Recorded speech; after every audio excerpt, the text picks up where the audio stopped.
There is one measure by which we will be judged by the people who come after, and that's the health of the land base. That's the only thing that matters. The only thing. They're not going to care for nice people.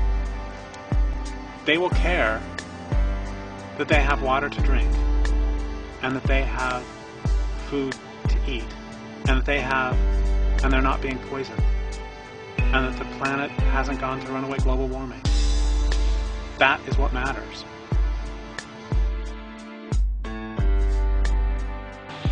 But until people understand that, you can argue with them all you want, and you won't get anywhere. They really have to see that and accept that before you can have any sensible conversation about what to do about that. And so long as people remain oblivious to this fact, you can argue about other things all you want.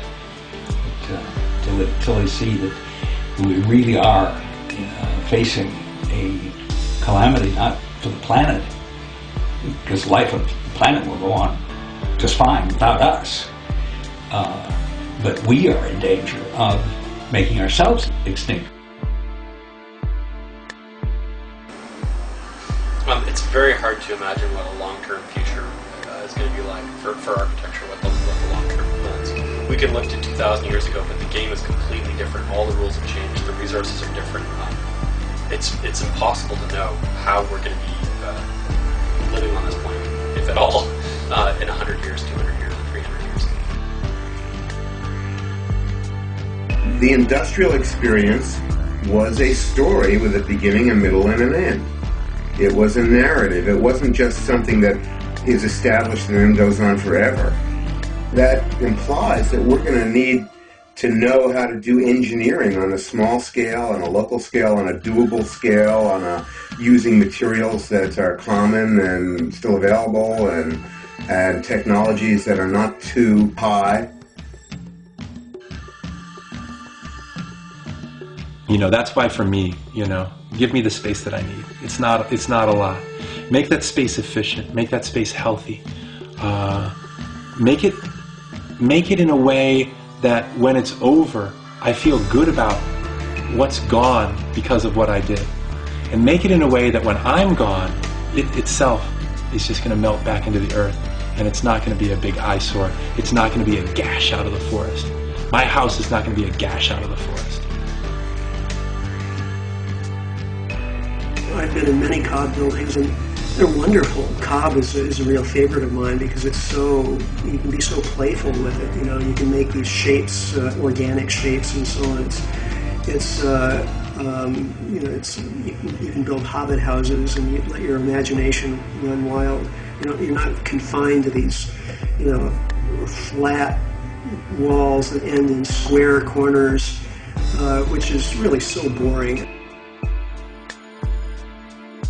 The square box is in fact one of the worst structures you could ever invent.